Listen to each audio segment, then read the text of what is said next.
Hey guys, welcome to Smith's Kitchen. Brian, kitchen, as always. And today I thought we would do something kind of cool. We're gonna bake a cake. I know I said last week I couldn't decide, even yesterday I couldn't decide what it was we were gonna do, and I had hankering for a cake.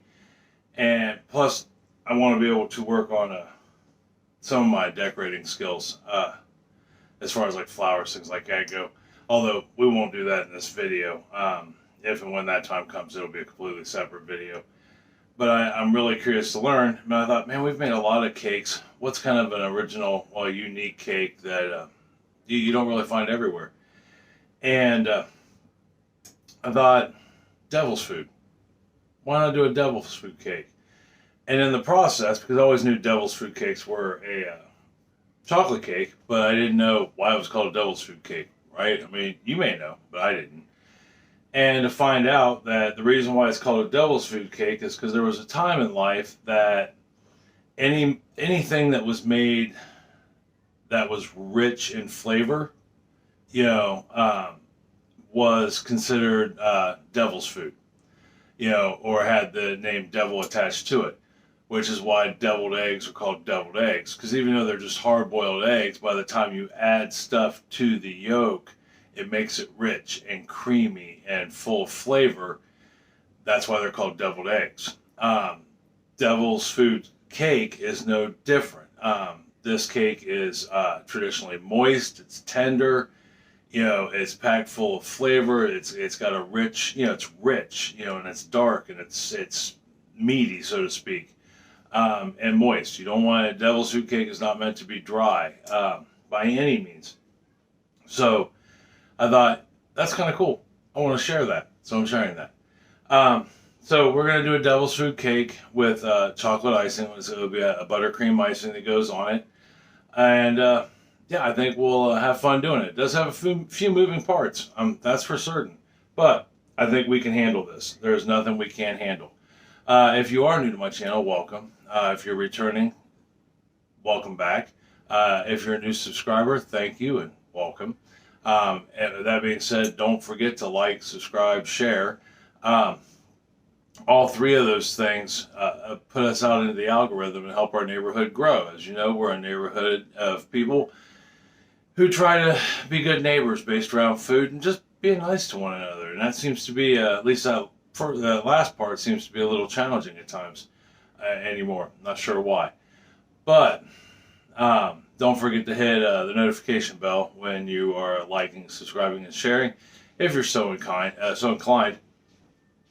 That way, you know when my videos come out.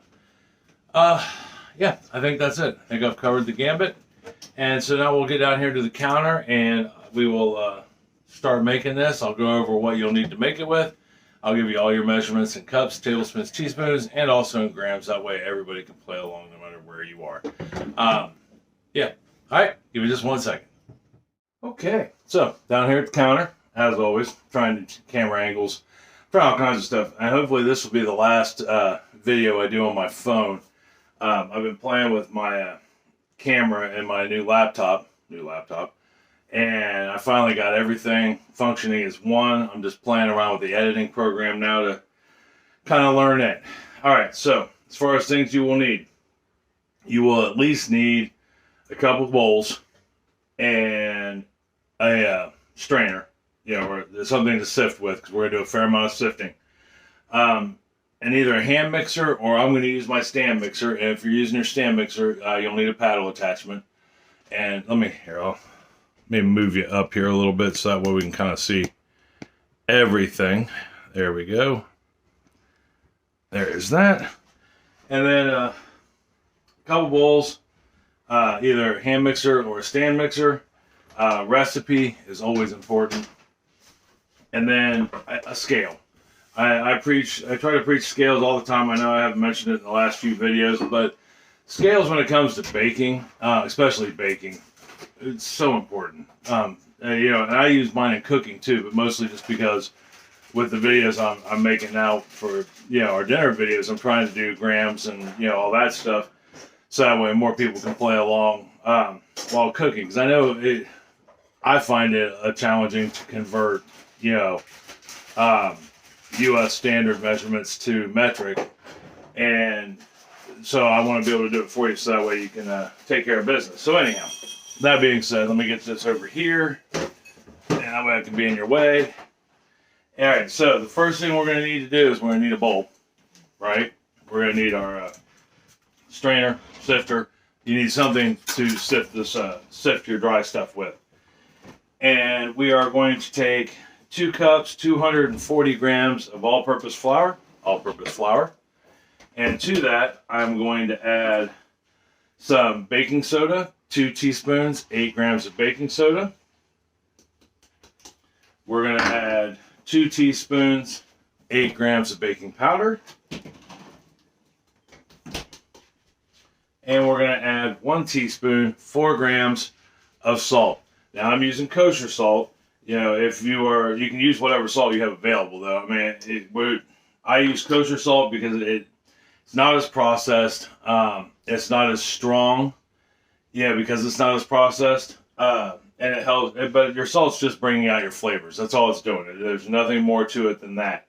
Now, I will say if you do use kosher salt, make sure you, if you get to, because I can never find the fine grain anymore, just the coarse, but make sure you grind it up a little bit. If not, somebody's going to end up with some salt in their piece of cake that's not been combined. And all we're going to do is take those 3 ingredients, and we're going to run them through the sifter. So while I'm doing this, before I forget, a couple things you need to do right off the rip is put your oven at 350 degrees, so 180 degrees Celsius. And you're going to need 2 9-inch cake pans for this.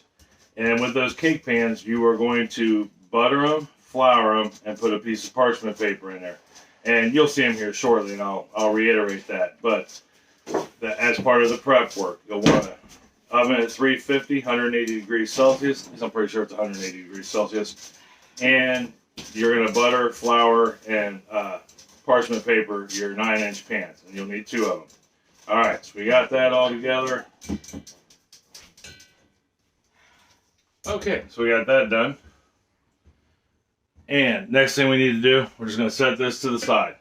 All right, if I can find a place to set it to the side. Now we will need a second, nope, we will not need a second bowl quite yet. We're going to get our stand mixer out. Get this over here.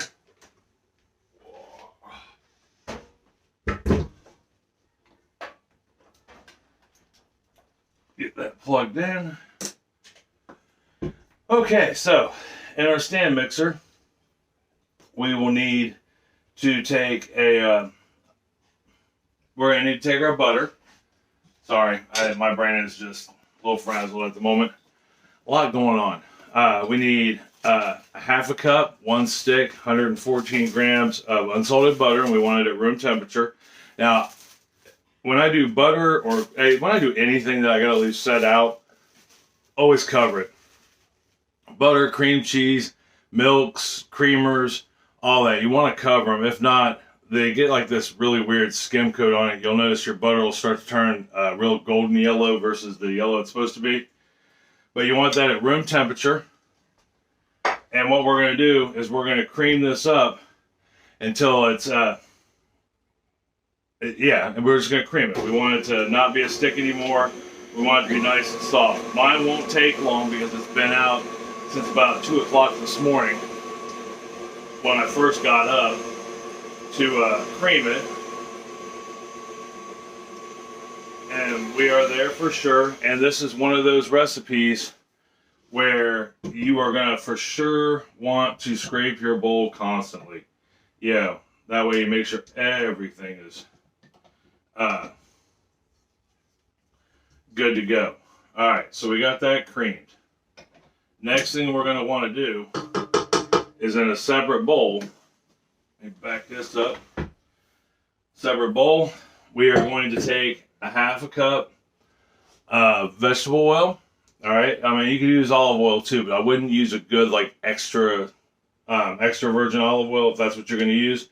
I would just try to go with the cheap old vegetable oil. That way you don't, because you don't want something with flavor. We're going to put that in the bowl. It was a half a cup 140 milliliters, 120 milliliters, sorry, of vegetable oil. And then right here I've got 1 cup, 100 grams of Dutch processed cocoa. And I want to run this through my sifter also. Let me get my sifter back out. For as prepared as I am, I'm not really prepared. And the reason being, I don't know, yeah, you can see it. See the big clumps? Those are kind of hard, and you don't want clumps. You want it to be as smooth as possible. So we're going to put that in the sifter and then into the oil.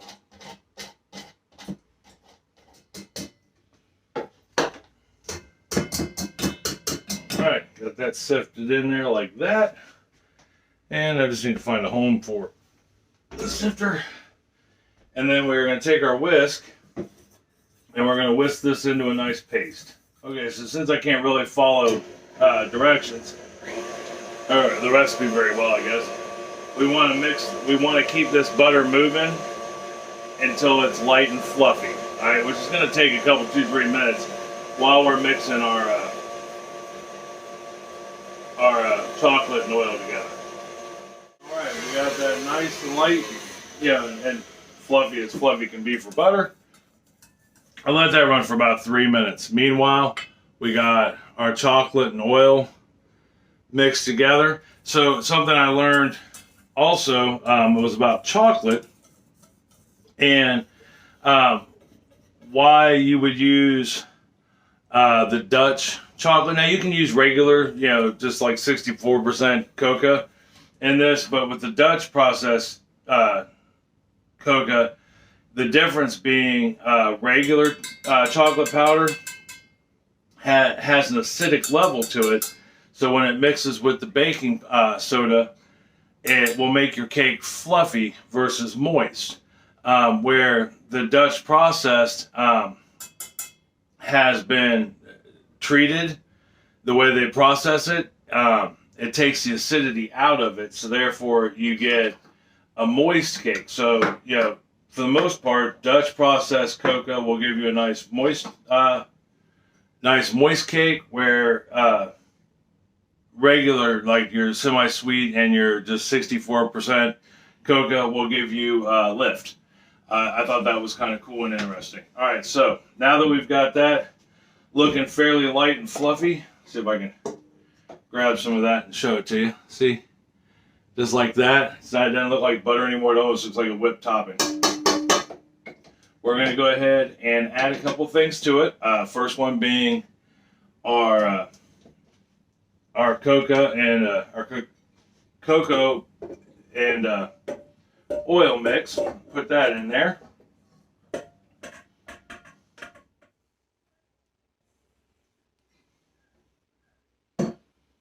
Okay, we got our cocoa in there, and then we're going to add to that our sugars. I've got 1.5 cups of white all-purpose, just regular granulated sugar in here, and I've got at 300 grams, and then I've got a 1/2 cup, 110 grams of light brown sugar. And you want to make sure you got, you don't have to necessarily obviously sift your sugar. Well, maybe not obviously, but you don't have to sift your sugar, but you want to make sure there's no lumps in it. Whether it be just you break them up like this, break them up as you're pouring it in, whatever. But you want to make sure you got your lumps out of it. Try to use the freshest brown sugar you can. Is if when your brown sugar gets hard, it's almost no good for baking. You can still use it. It's really good for cooking, like if you're making a caramel or something like that. But as far as baking goes, you want the freshest brown sugar you can. So we're gonna pour that in there with our chocolate. Set those two things to the side, and we are going to run this about 5 minutes till it's all smooth, creamy, and completely incorporated, and we're going to do it on a medium speed. Okay, so we've got our mix nice and smooth and creamy. We'll give it a good scrape down, and I stopped the mixer in between and gave it a good scrape down. You can scrape down as often as you want. The more you do it, the better, really. And we just want to make sure there's no like powderly lumps in here. We don't want powder. No lumps, no bumps. We want it nice and smooth. Then we will turn our mixer back on, and we're just going to turn it on low. We're on the stand mixer's case on stir. And we're just going to add in our eggs one at a time. I've got 3 large eggs, 150 grams. Large eggs are pretty standard, 50 grams each. And we're going to put them in one at a time and not add the next one until the first one, the one you're using, disappears. Okay, we got our last egg in there, our third egg. And now I'm going to add 1 tablespoon, 15 grams of vanilla extract. And I'm using a pure vanilla extract. And it's a baker's extract. You want pure, it's got the best flavor, in my opinion. And anymore, it's not a whole lot more expensive than your artificial. But if you use a baking vanilla, it holds up a lot better in the heat and gives you that flavor. And we want that flavor. So we're going to let this mix, until it's all completely incorporated, which won't take long. Matter of fact, it looks like we're about there. And then we're going to kick her off, give her a scrape.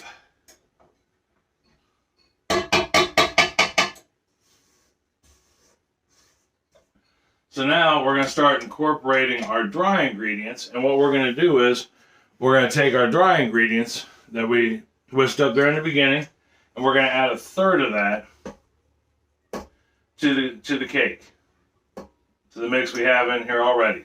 All right, so we got our 1/3 in there, and then we're going to put that in. Okay, so we got that incorporated. Now here I've got 1 cup, 240 milliliters of milk. I'm using whole milk. You could use 2% if you want. Now I'm going to pour a 1/2 cup in here while the mixer's running. We're going to pour half of that in there and let that get in there good.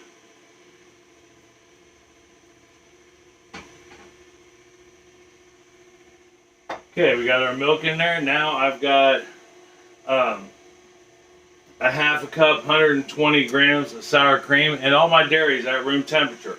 And we're going to add half of this to the mix.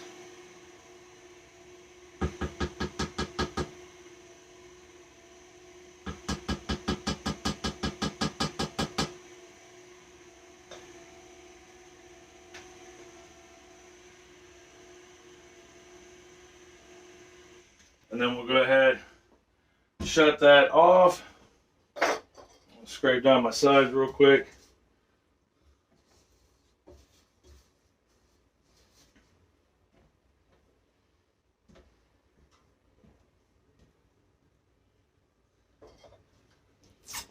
Add another 1/3, and we're just going to wash, rinse, and repeat. So we'll add another 1/3 or half of what we got left of the dry.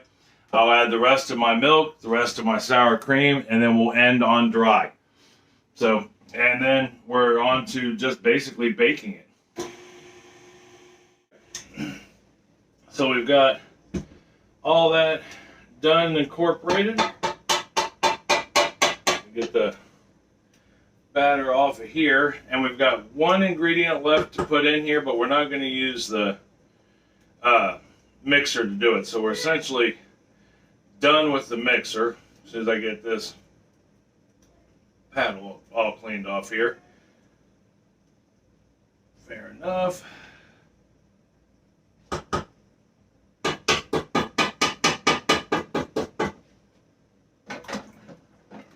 Oh, tastes amazing. All right. Get all the junk out of the way here. We're going to give this a decent scrape down. And there's where we're at so far. It looks absolutely just to die for. But you want to get in here and you want to scrape good and make sure there's no, dark spots, light spots, no powders left, none of that stuff. We'll make sure everything is where it needs to be. Alright, so now the last thing we need to put into this is 1 cup, 240 milliliters of hot coffee. I know you're saying to yourself, Brian, I don't like coffee. It's gonna, you just ruined it for me. But here's the but part. You're not gonna taste the coffee. What coffee does with chocolate is it brings out the chocolate flavor. It enhances it. If you don't want to use coffee, that's fine. You don't have to. You can have 1 cup of hot water. We'll do the same thing for it.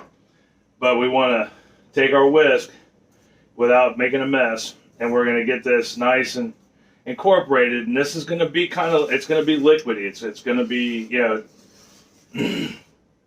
fairly runny for a cake batter, but that's okay. We want that. Okay, so I'm back. Let me get in front of you here real quick. I apologize, but I need my scale. So if you remember, like I said earlier about our cake pans, 9-inch cake pans, got the parchment paper on the bottom. I have floured around the edges. The parchment paper is being held by butter. So what I did was I took like a tablespoon of butter, 1 little pat of butter. I buttered all around the cake pan, put my parchment paper in, and then I floured the sides. That way it does not stick. We don't want it to stick, because one of the things we're going to be looking for is for this to pull away from the edge as it bakes. So, and I did the same thing to this one. Now I'm going to use my scale to measure these out. If you don't have a scale, it's okay. I just eyeball it, but you want to make sure it's as even as possible. And then we're going to take our cake mix, which is right there, and oh my God, does it look amazing. And we're just going to simply get it into our cake pans. Okay, we got them both evened out. It's about 830 grams each. So what are we going to do next? So the next thing we're going to do is we're going to put these in the oven, center rack, and we're going to do these for about 40 to 45 minutes. So what we're looking for, and that's at 350 degrees, as stated at the beginning. We will toothpick test it, which means you can put a toothpick in it, and it should come out clean. Just a little bit of crumb. If it comes out completely clean, they're overdone. But there'll be a little bit of crumb left on it. You're good. You should be able to touch the top, and it'd be spongy. And the sides of the cake should pull away from the inside of the pan. So we got those 3 things we can look for. I will put this in for 40 minutes, start checking it at 35. Only because my oven's not the same as everybody else's oven. So that way I know we don't overbake them. So when I come back, we'll get the cakes out of the oven, take a look at them, and talk about what we're doing next. And maybe make some icing.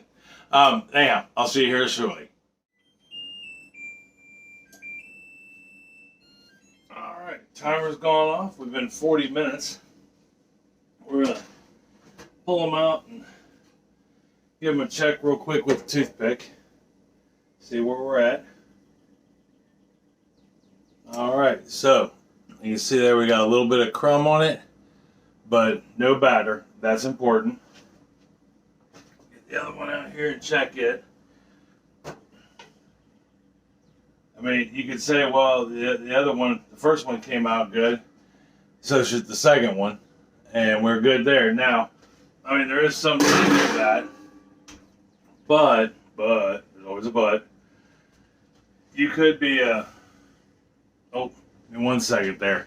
Be right back. Okay, sorry about that. My equipment was about to die. I had to get things plugged in. But anyhow, we want to, because your oven doesn't always cook the same, or bake, it could have hot spots, or you didn't use a scale, and you might be a little uneven. One could be more done than the others. And there is one other thing I want to show you real quick before we talk about what we're doing. And I don't know if you can see it or not, but it has pulled away from the edge, the inside of the pan, which is good. That was one of the things we were looking for. So it passed the toothpick test. It's pulled away from the edge, and we're gonna put our hand on the top here, and it's spongy. So all we have left to do now, as far as the cakes go, is go ahead and let them cool. So we're gonna let them cool completely in the pan. We're not even gonna take them out of the pan because they've come away from the sides. We got the parchment paper on the bottom, and it allows them to cool down slower. We're just gonna leave them in the pans and let them cool. Meanwhile, we can go ahead and get set up and get our icing made. That way, by the time these are cooled down, which should take about a half hour, 45 minutes, but we can go ahead and get our icing made, and then all we have to do is assemble the cake and try piece. All right, hold on for me 1 second. Okay, well, we got those cooling. We're going to go ahead and get our icing made. And the first thing you're going to need to do is we're going to need a cup and a half, 3 sticks, or 342 grams of butter, unsalted butter. And we're just going to throw it in our stand mixer with our paddle attachment or your hand mixer in a bowl. And we're just going to cream this. Okay, we got our butter creamed. We'll give the bowl a good solid scrape here. Now, you want to have your butter at room temperature, at least softened. If it's not completely softened, it's not the end of the world. As you're mixing, it will soften your butter. So, like, maybe you forgot to set it out or whatever. It won't be, you just want to make sure it's creamed, though, when you're done. It just takes a little longer to do if that's the case. Yeah, you don't have to let it sit out for hours if need be, but I would go at least a half hour, 45 minutes before you start to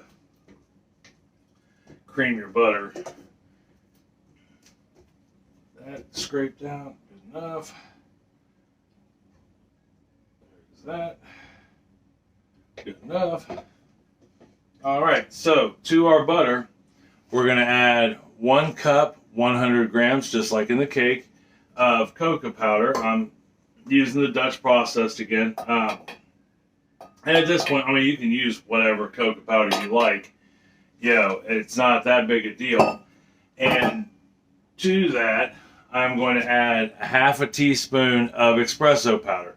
You don't have to add this, but once again, the coffee will enhance the flavor of the chocolate without giving you the taste of the coffee. Yeah, which is what we're going for. We want that rich chocolate flavor. And then we're just going to combine these two up. Alright, we got our cocoa incorporated, but we're going to go ahead and give it a scrape. Scraping is so important. I can't really press it enough. And the reason being is, I mean, I can see it in here. I know you can't because I don't have my glass bowl, which I really need to get one.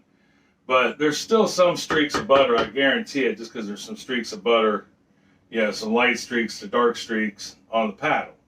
So there's, I guarantee, going to be some in the bowl as I go through this. So we want to go ahead and get, a good time as ever to scrape. And it's going to be thick, it's going to be rough, but we'll remedy that. There's 2 different kinds of icing. There's the kind that you pipe for decorations, flowers, things like that.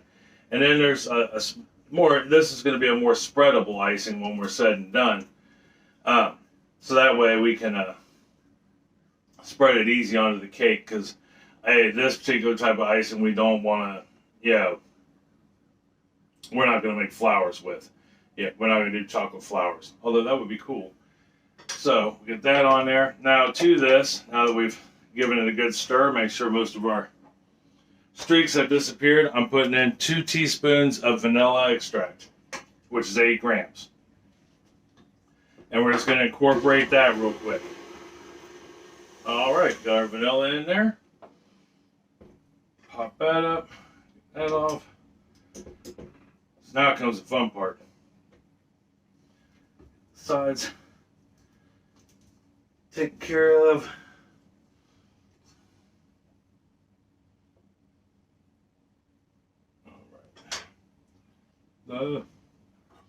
Okay, so the next thing we need, as soon as I get this off my finger, because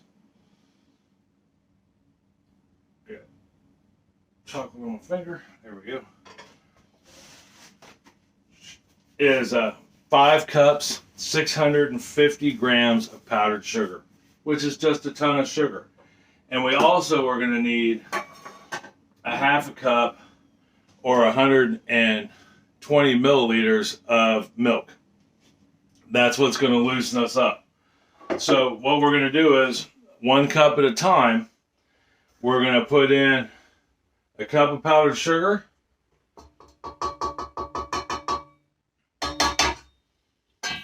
And then we're going to mix this up, and then we'll pour in a little bit of milk. Now, let's say you get to a certain point where you don't want to use any more milk. You don't have to use a half a cup if you want a denser icing, but we want a smooth icing for this, so something that's easily workable. So I'm probably going to use the entire half a cup. Okay, we got our powdered sugar mixed into that round. I'm just going to turn this down to low. With making icing, you don't have to go fast by any means. And I'm just going to pour a little bit in there to loosen it up. And then I'm just going to repeat this process till I've used all the powdered sugar and all the milk, and I'm going to end with the powdered sugar. Okay, so we got all our powdered sugar and milk put in. So the last thing we want to do is go ahead and give this one more good solid scraping, and we want to stir it up a little bit. And what we're doing is getting some of the air pockets out of it. We're kind of smashing it down in the process, because what happens inevitably with buttercream icing is you develop these little annoyance air pockets that can that you'll see when you frost your cake. I mean, we'll take a look at it and see, if it happens, and hopefully in a way it does, so you can see it and know what you're looking for. But we got that done. We should be good there. Yep, we're looking nice and even.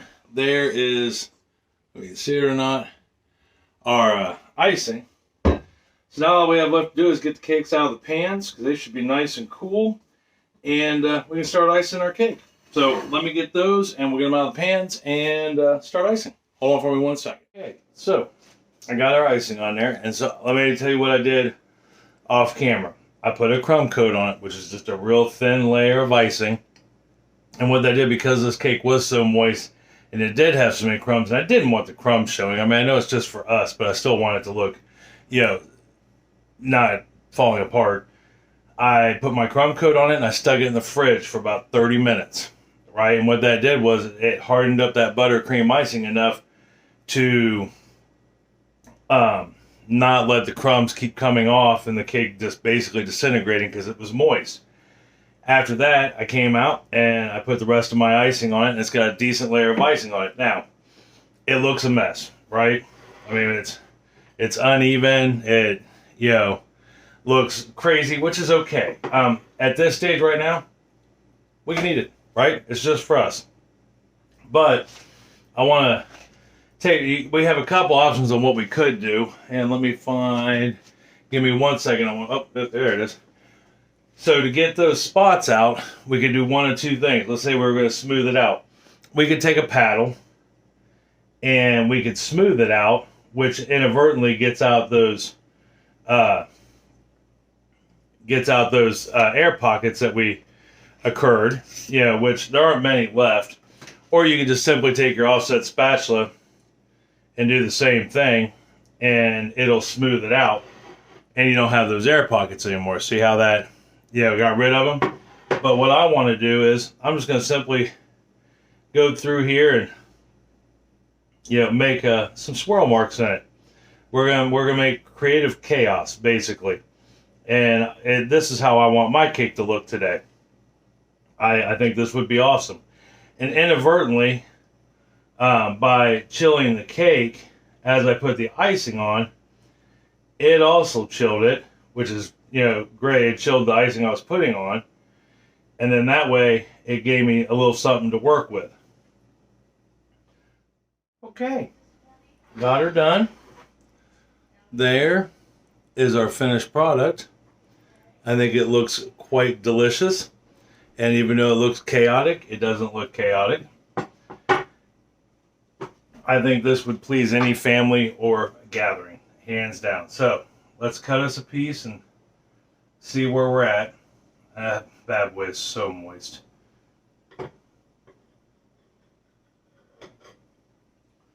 And grab a towel.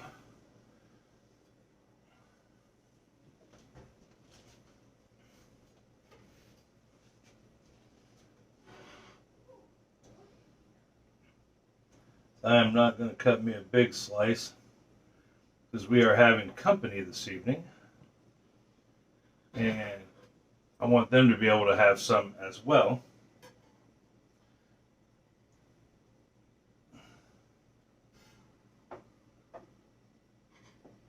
Oh, beautiful.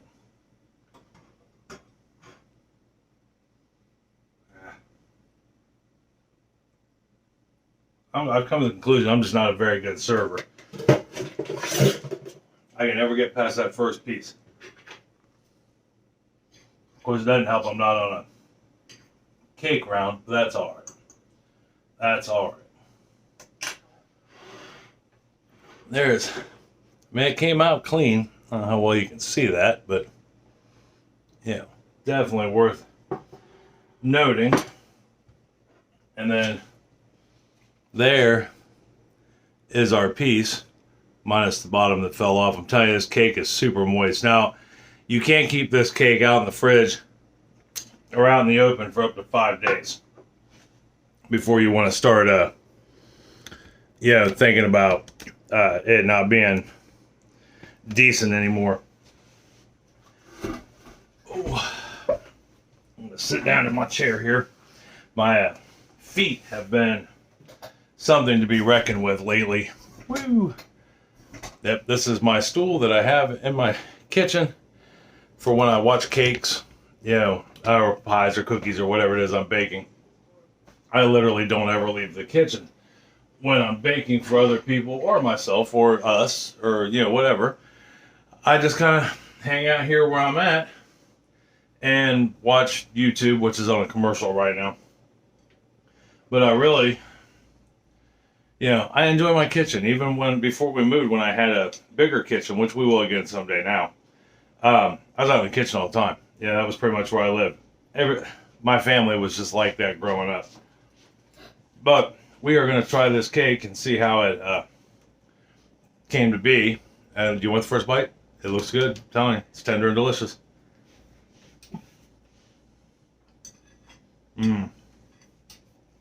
Wow. Oh. I just had something shot at me. Oh no, we're under attack. This is an amazingly good. Very rich, very moist. Chocolate cake. It's chocolate cake. And like I said earlier, you can't taste any of the coffee that's in it, even though we had an entire cup of coffee. Or the espresso that's in the icing. It just tastes like a really, really good, super moist cake. It has definitely got a little devil in this devil food chocolate cake. You guys need to try this. It's not hard to make. It does have a few parts, but nothing you can't handle, right? I mean, we've been baking together now for a couple years, and I think we've done rather well, even with the hard stuff. And this isn't hard, by any means. That's a good solid cake. Give this a try. Let me know if you do. You can either leave it down in the comments down below, or find us on the Facebook group, Mr. Smith's Kitchen, and leave me a comment there. And if you make one, you post a picture of it there. You can tell us how it went, how it didn't went, if you did something different. There's only a couple variations to this particular cake, because then it won't be a devil's food anymore. If you change it up too much, it'll just be a chocolate cake. But that being said, let me know either way. So next week, I don't know for sure what we're gonna do. Next week might be really busy. So if I don't happen to get videos out, let me apologize in advance. But I really want to start working hard on this basement and getting walls taken out, electric ran, plumbing set. That way, when time comes, we can get the cabinets in and potentially a stove and a fridge. We'll see. But I hope to do that. If not, I mean, we may just hang out and talk about what we're going to do downstairs in the basement. So, either way, until next week, I love you.